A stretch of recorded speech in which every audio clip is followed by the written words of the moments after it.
Matahom nga kabuntagon mga kapaglaw. Atong hisgutan ni ining adlaw maong atong morning devotional nga naguluhan ang pag-angkon sa langit ng Amahan.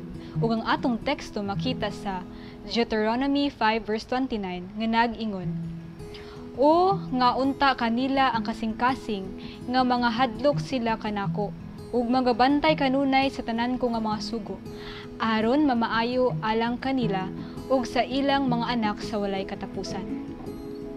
Nagbarog ang Dios alang sa iyang katawhan ingon sa unsa relasyon sa usa ka amahan, ug siya ingon sa pag-angkon sa usa ka amahan sa atong matinumanong pag-alagad.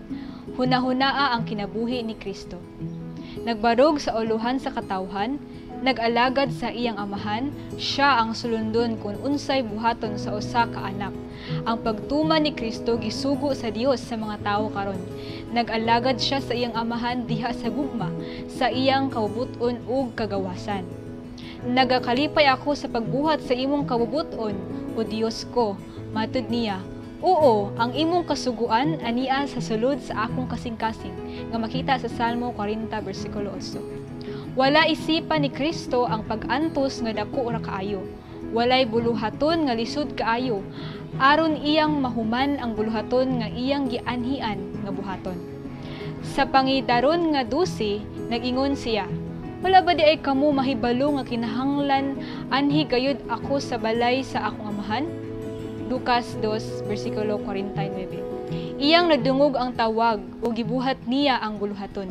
Ang akong pagkaon mao ang pagbuhat sa kabubuton sa nagpadala kanako ug ang pagtuman sa ipabuhat niya. Juan 4 versikulo 34.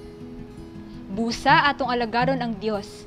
Siya mag-aalagad lamang kinsa magabuhat ngadto sa labing nga taas nga sulundan sa pagtuman. Ang tanang mga anak nga mga lalaki ug mga babayi sa Dios kinahanglan magpamatuod nga sila mga kamagbubuhat ni Kristo ug sa Dios ug sa langit ng mga manulunda. Mao kini ang pagsukod alang sa matag usa ka kalag. Ang dako nga tumong sa Dios sa pagbuhat sa iyang mga kabubuton mao ang pagsulay sa mga tawo, sa paghatag kanila og higayon sa pag-ugmad sa kinaiya. Pinaagi niini iyang masuta kung sila matinumanon ba o dili sa iyang mga sugo. Ang maayong mga buhat dili makapalit sa gugma sa Dios, kun dili magpadayag nga kita nagabaton ni ana nga gugma. Kun mutahan kita ngadto sa kabubuton sa Dios, dili kita mobuhat aron mapalit ang iyang gugma. Ang iyang gugma ingon nga usa ka libre nga gasa madawat sa kalag. Ug gikan sa gugma ngadto kaniya malipay kita sa pagbuhat sa iyang kasuguan. Adunay duha lamang ka klase sa mga tawo dinhi sa kalibutan karon. Ug duha lamang ka klase ang ilhon panahon sa paghukom, kadtong naglapas sa balaod sa Dios ug kadtong nagtuman niini.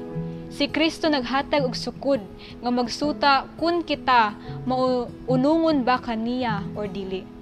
Kun kamo nahigugma kanako, matud niya, inyong pagatumanon ng akong mga sugo. Ang nagabaton sa akong mga sugo ug nagatuman niini, kini siya mao ang nahigugma kanako. Juan 14 verses 15 ug 21. Mga kapaglaom, magampo kita. Diyos nga gamhanan, magbubuhat sa tag-sa namo kakinabuhi, among gibalik ang dungog himaya sa mungalan tungod sa iyong pagkamaayo kanamo Ginoo. Salamat Lord sa pagpukaw namo karon buntaga, nakahimo kami sa pagpaminaw sa programa sa Hope Channel nga Good Morning Kapaglaom.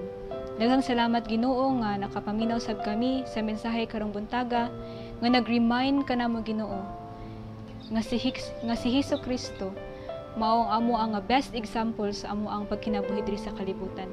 Siya nahimo nga tawo apan wala gid siya nakahimo sa pagpasubo sa Ginoo siyang amahan. Wala siya nakahimo sa pagpakyas Ginoo sa iyang mga buluhaton. Daghan kay mig na learn sa iyang nga story. Even though nga bata pa siya, pero nahimo gid niya ang pagbarog. Nakahimo gid siya sa pagserbisyo sa iyang amahan. Usa kani nga mensahe karong adlaw Ginoo nag-remind kanamo kung paunsa sab mi masusama kang Ginoong Hesus nga matinumanon sa iyang amahan. Tabangi kami Ginoo sa among paglakaw niining danlog nga kalibutan mahimo kami nga equip, mahimo kami nga matinumanon, mahimo kami nga dako ang pagtuo diha kang Hesukristo. O hinaot Ginoo nga mahimo sab namo nga ma-share ang among knowledge or among nabatnan nga pulong or the testimony of Christ sa uban nga wala pa kaila Ginoo. Himo kami nga mga missionary sa amo ang in our own way. Salamat kay Ginoo niining tanan ug hinaot ikaw magapanalangin sa among adlaw karon nga mahimo kami nga fruitful, nga makahimo kami Ginoo sa pag meet sa among goals. Ug kining tanan among giampo uban sa kapastilon sa mga sala sa ngalan ni Jesus. Amen.